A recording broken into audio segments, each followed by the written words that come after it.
Introduction, Ahmose I. Ahmose I. Egyptological pronunciation Ahmose, sometimes written Ahmose I, means and arms, and meaning Er is born, was a pharaoh and founder of the 18th Dynasty of Egypt.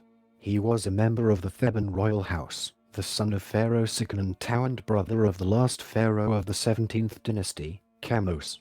During the reign of his father or grandfather, Thebes rebelled against the Hyksos, the rulers of Lower Egypt. When he was 7 years old, his father was killed, and he was about 10 when his brother died of unknown causes after reigning only 3 years. Ahmose I assumed the throne after the death of his brother, and upon coronation became known as Nptj, the Lord of Strength is Ra. During his reign, Ahmose completed the conquest and expulsion of the Hyksos from the Nile Delta, restored Theban rule over the whole of Egypt and successfully reasserted Egyptian power in its formerly subject territories of Nubia and Canaan. He then reorganized the administration of the country, reopened quarries, mines and trade routes and began massive construction projects of a type that had not been undertaken since the time of the Middle Kingdom. This building program culminated in the construction of the last pyramid built by native Egyptian rulers. Ahmose's reign laid the foundations for the new kingdom, under which Egyptian power reached its peak. His reign is usually dated to the mid-16th century BC. Part 1. Family. Ahmose descended from the Theban 17th dynasty. His grandfather and grandmother, Senakht Ramos and Tetisheri, had at least 12 children, including Sekhmenetau and Ahotep I. The brother and sister, according to the tradition of Egyptian queens, married. Their children were Ahmose I, and several daughters. Ahmose I followed in the tradition of his father and married several of his sisters, making Ahmose Nefertari his chief wife. They had several children including daughters Merit Amen B, Saitamen and sons Si Amen, Ahmose Ankh, Amenhotep I and Ramosa. The A and B designations after the names are a convention used by Egyptologists to distinguish between royal children and wives that otherwise have the same name.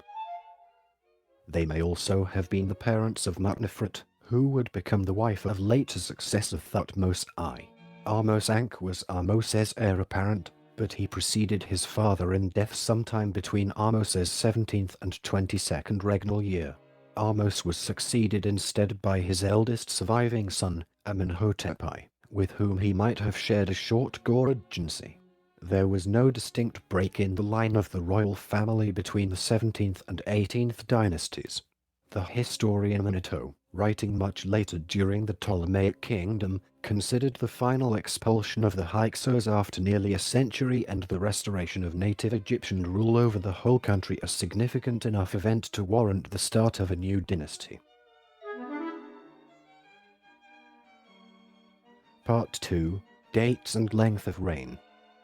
Ahmose's reign can be fairly accurately dated using the heliacal rise of Sirius in his successor's reign, but because of disputes over from where the observation was made, he has been assigned a reign from 1570, 1546, 1560, 1537 and 1551, 1527 by various sources.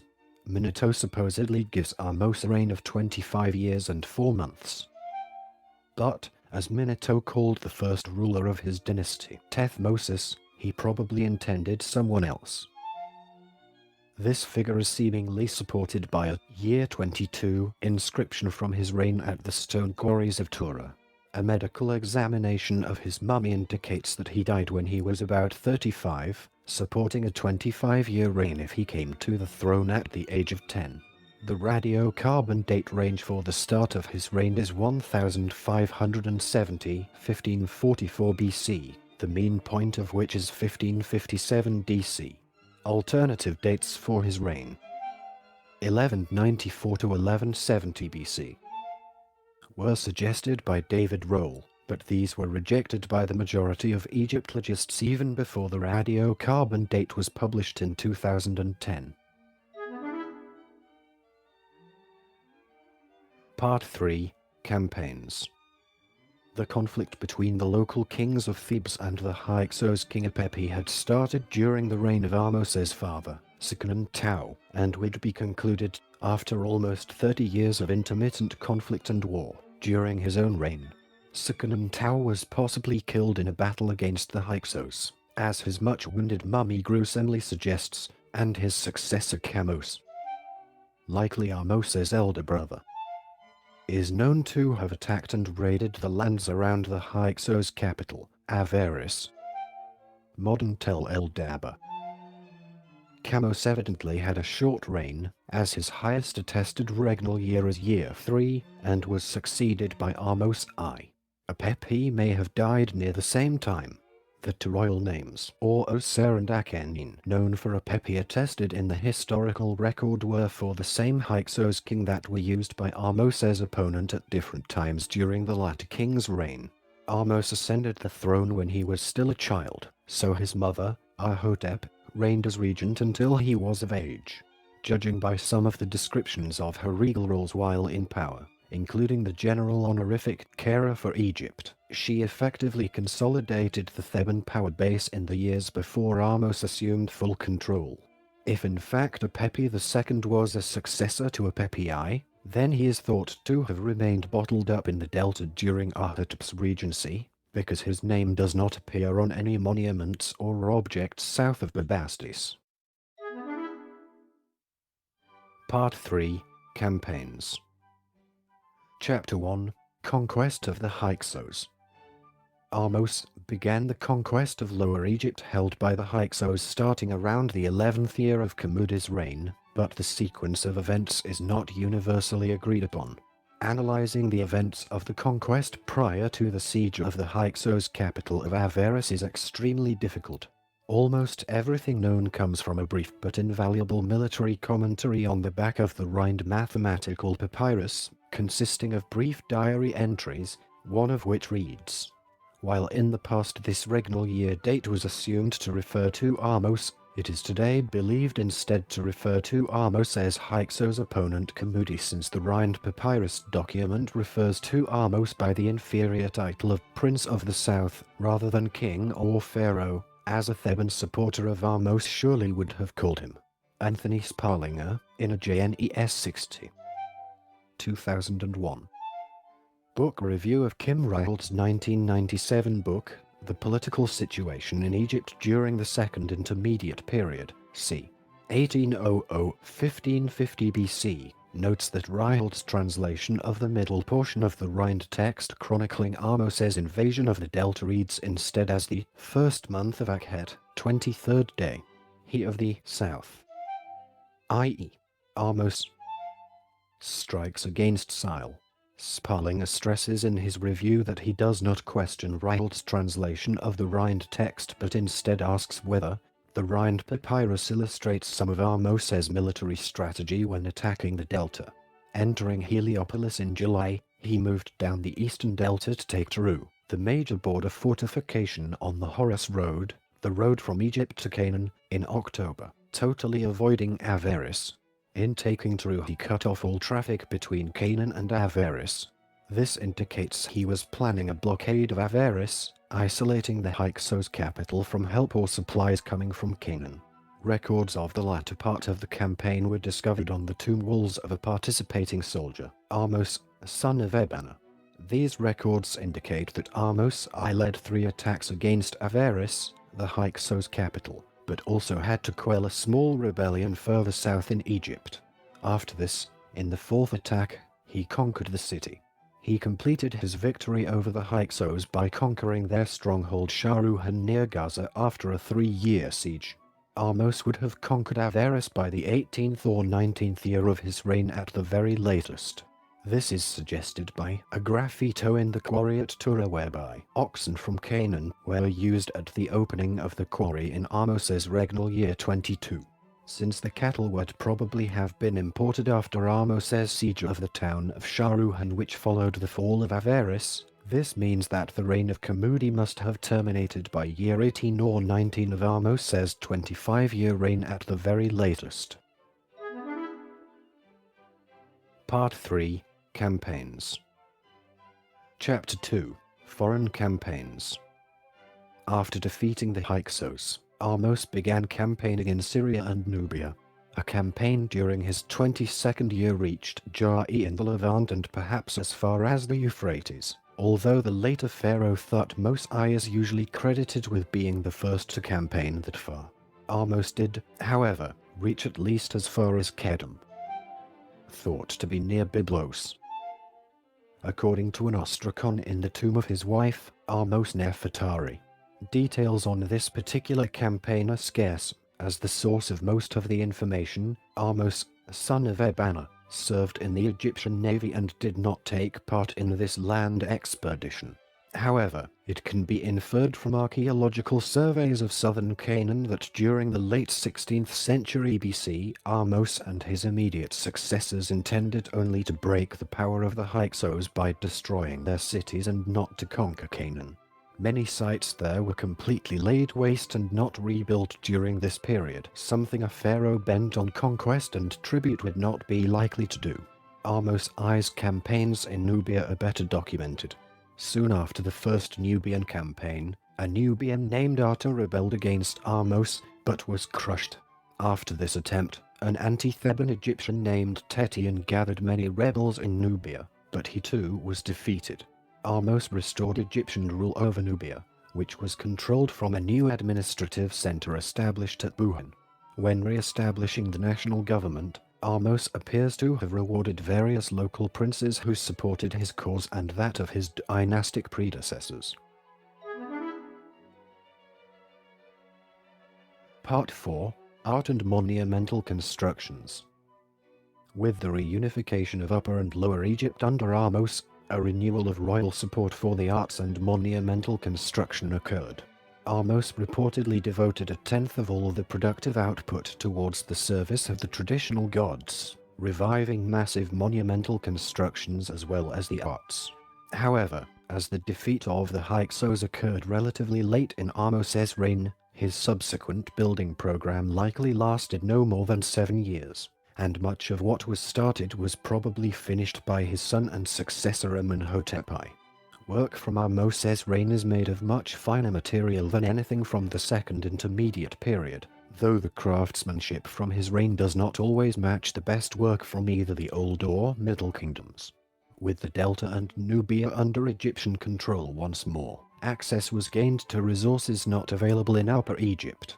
Gold and silver were received from Nubia, lapis lazuli from distant parts of Central Asia, cedar from Byblos, and in the Sinai the Sarabit el-Qa'adim turquoise mines were reopened.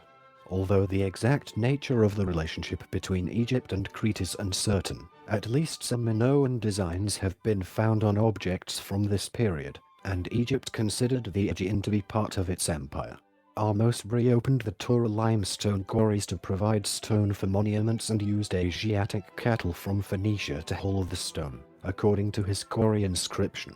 The art during Ahmose I's reign was similar to the Middle Kingdom Royal Theban style, and stelae from this period were once more of the same quality.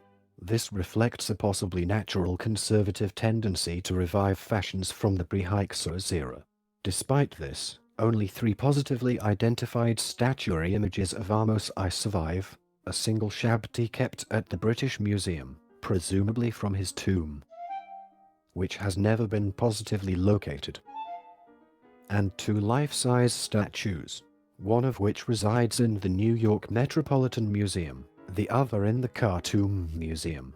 All display slightly bulging eyes, a feature also present on selected stelae depicting the pharaoh. Based on style, a small limestone sphinx that resides at the National Museum of Scotland, Edinburgh, has also been tentatively identified as representing Ahmose I. The art of glass making is thought to have developed during Ahmose's reign. The oldest samples of glass appear to have been defective pieces of faience, but intentional crafting of glass did not occur until the beginning of the 18th Dynasty. One of the earliest glass beads found contains the names of both Ahmose and Amenhotep I, written in a style dated to about the time of their reigns. If glassmaking was developed no earlier than Ahmose's reign and the first objects are dated to no later than his successor's reign, it is quite likely that it was one of his subjects who developed the craft. Ahmose resumed large construction projects like those before the Second Intermediate Period. In the south of the country he began constructing temples mostly built of brick, one of them in the Nubian town of Buin. In Upper Egypt he made additions to the existing temple of Amun at Karnak and to the temple of Montu at Armant. According to an inscription at Tura, he used white limestone to build a temple to Ptah and the southern harem of Amun, but did not finish either project. He built a cenotaph for his grandmother, Queen Tetisheri, at Abydos. Excavations at the site of Avaris by Manfred Betak have shown that Ahmose had a palace constructed on the site of the former Hyksos capital city's fortifications. Betak found fragmentary Minoan-style remains of the frescoes that once covered the walls of the palace. There has subsequently been much speculation as to what role this Aegean civilization may have played in terms of trade and in the arts. Under Ahmose's reign, the city of Thebes became the capital for the whole of Egypt, as it had been under the 11th dynasty in the early Middle Kingdom. It also became the center for a newly established professional civil service, where there was a greater demand for scribes and the literate as the royal archives began to fill with accounts and reports. Having Thebes as the capital was probably a strategic choice as it was located at the center of the country, the logical conclusion from having had to fight the Hyksos in the north as well as the Nubians to the south. Any future opposition at either border could be met easily. Perhaps the most important shift was a religious one. Thebes effectively became the religious as well as the political center of the country, its local god Amun credited with inspiring Ahmose in his victories over the Hyksos. The importance of the temple complex at Karnak. On the east bank of the Nile north of Thebes, grew and the importance of the previous cult of Ra based in Heliopolis diminished. Several stelae detailing the work done by Ahmose were found at Karnak, two of which depict him as a benefactor to the temple. In one of these stelae, known as the Tempest Stele, he claims to have rebuilt the pyramids of his predecessors at Thebes that had been destroyed by a major storm. The pharaoh eruption in the Aegean has been implicated by some scholars as the source of the damages described in the Tempest Stele. Part 4. Art and Monumental Constructions. Chapter 1. Pyramid. The remains of Ahmose's pyramid in Abydos were discovered in 1899 and identified as his in 1902. Most of its outer casing stones had been robbed for use in other building projects over the years, and the mound of rubble upon which it was built has collapsed. However, 2 rows of intact casing stones were found by Ahmose, who estimated its steep slope as about 60 degrees, based on the evidence of the limestone casing. Compare to the less acute 51 degrees of the Great Pyramid of Giza. Adjacent to the main pyramid temple and to its east, Harvey has identified 2 temples constructed by Ahmose's queen, Ahmose Nefertari. One of these structures also bears bricks stamped with the name of Chief Treasurer Neferpirit, the official responsible for reopening the stone quarries at El Ma'asara, Tura. In Ahmose's year 22, a third, larger temple, Temple C, is similar to the Pyramid Temple in form and scale, but its stamped bricks and details of decoration reinforce that it was a cult place for Ahmose Nefertari. The axis of the pyramid complex may be associated with a series of monuments strung out along a kilometer of desert. Along this axis are several key structures. 1. A large pyramid dedicated to his grandmother Tetisheri, which contained a stele depicting Ahmose providing offerings to her. 2. A rock-cut underground complex which may either have served as a token representation of an Osirian underworld or as an actual royal tomb. And 3. A terraced temple built against the high cliffs, featuring massive stone and brick terraces. These elements reflect in general a similar plan undertaken for the cenotaph of Senwosret III, and in general its construction contains elements which reflect the style of both Old and Middle Kingdom pyramid complexes. There is some dispute as to if this pyramid was Ahmose's burial place, or if it was a cenotaph. Although earlier explorers Mace and Gorelli were unable to locate any internal chambers, it is unlikely that a burial chamber would have been located in the midst of the pyramid's rubble core. In the absence of any mention of a tomb of King Ahmose in the tomb robbery accounts of the Abbot Papyrus, and in the absence of any likely candidate for the king's tomb at Thebes, it is possible that the king was interred at Abydos, as suggested by Harvey. Certainly the great number of cult structures located at the base of the pyramid located in recent years, as well as the presence at the base of the pyramid of a cemetery used by priests of Ahmose's cult, argue for the importance of the king's Abydos cult. However, other Egyptologists believe that the pyramid was constructed like Tetishera's pyramid at Abydos as a cenotaph, and that Ahmose may have originally been buried in the southern part of Drur Abu el Naga with the rest of the late 17th and early 18th dynasties. This pyramid was the last pyramid ever built as part of a mortuary complex in Egypt. The pyramid would be abandoned by subsequent pharaohs of the New Kingdom for both practical and religious reasons. The Giza Plateau offered plenty of room for building pyramids, but this was not the case with the confined, cliff-bound geography of Thebes, and any burials in the surrounding desert were vulnerable to flooding. The pyramid form was associated with the sun god Re, who had been overshadowed by Amun in importance. One of the meanings of Amun's name was the Hidden One, which meant that it was now theologically permissible to hide the pharaoh's tomb by fully separating the mortuary template from the actual burial place. This provided the added advantage that the resting place of the pharaoh could be kept hidden from necropolis robbers. All subsequent pharaohs of the New Kingdom would be buried in rock-cut shaft tombs in the Valley of the Kings. Part 5. Mummy. Ahmose I's mummy was discovered in 1881 within the Deir el-Bahri cache, located in the hills directly above the mortuary temple of Hatshepsut.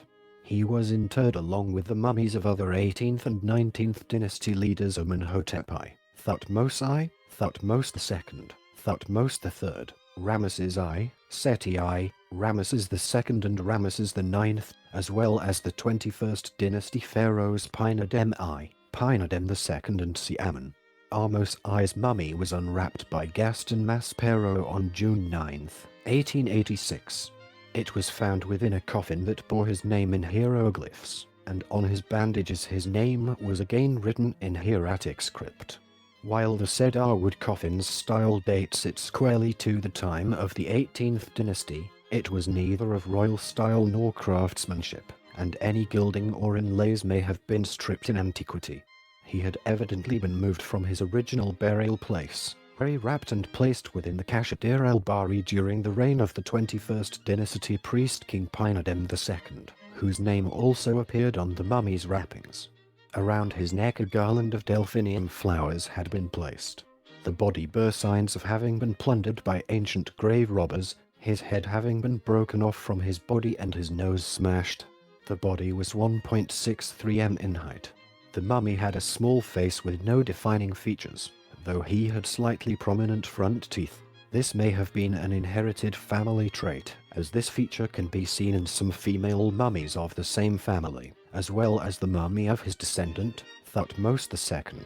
A short description of the mummy by Gaston Maspero sheds further light on familial resemblances. Initial studies of the mummy were first thought to reveal a man in his 50s, but subsequent examinations have shown that he was instead likely to have been in his mid-30s when he died. The identity of this mummy. Cairo Museum Catalogue Degrees 61057 was called into question in 1980 by the published results of Dr. James Harris, a professor of orthodontics, and Egyptologist Edward Wendt. Harris had been allowed to take X-rays of all of the supposed royal mummies at the Cairo Museum. While history records Ahmose I as being the son or possibly the grandson of Sekhon Tau, the craniofacial morphology of the two mummies are quite different. It is also different from that of the female mummy identified as Ahmose Nefertari, thought to be his sister. These inconsistencies, and the fact that this mummy was not posed with arms crossed over chest, as was the fashion of the period for male royal mummies, led them to conclude that this was likely not a royal mummy, leaving the identity of Ahmose I unknown.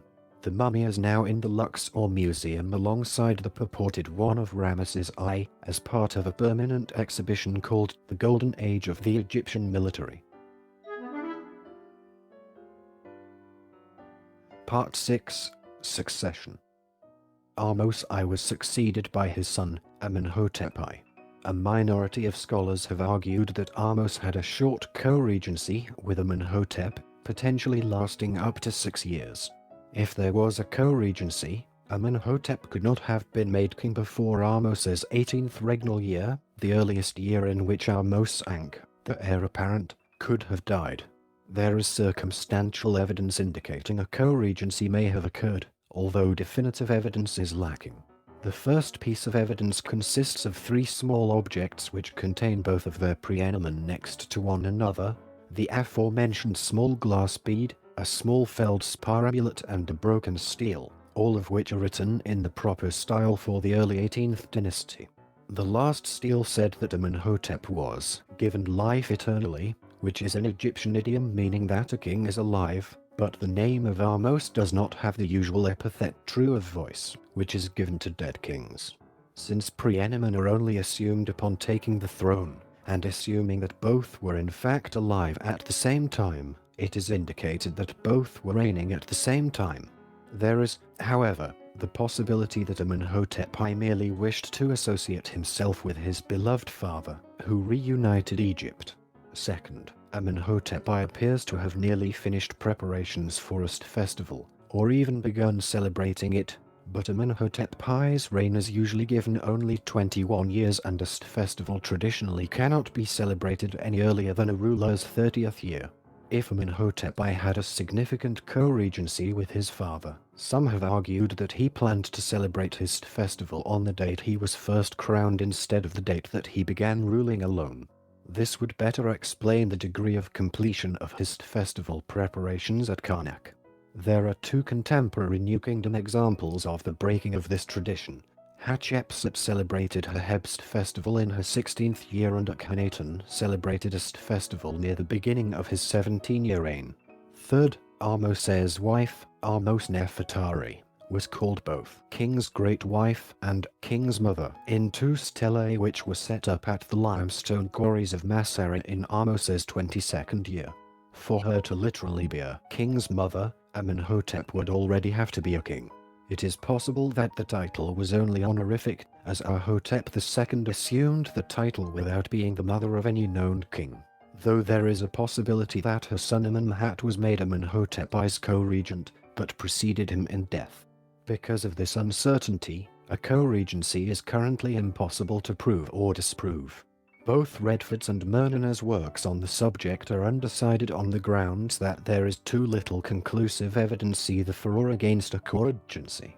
Even if there was one, it would have made no difference to the chronology of the period, because in this kind of institution Amenhotep would have been counting his regnal dates from his first year as sole ruler. However, co-regency supporters note that since at least one rebellion had been led against Ahmose during his reign, it would certainly have been logical to crown a successor before one's death to prevent a struggle for the crown. Postscript: information about this video and recording. This recording contained audio cues that marked punctuation that is ordinarily obscured to an audiobook listener. They were denoted as follows: and denotes left and right parentheses. This recording is a derivative work from Wikipedia. Speech is licensed under Creative Commons Attribution Share Alike 3.0 Unported license. All images and music were programmatically checked for a license compatible with Creative Commons Attribution Share Alike 3.0 Unported license, and all YouTube requirements for fair use. Specific licenses are detailed in the video. Authors of the respective article are given attribution in the video description. Request an article by Patreon or PayPal donation.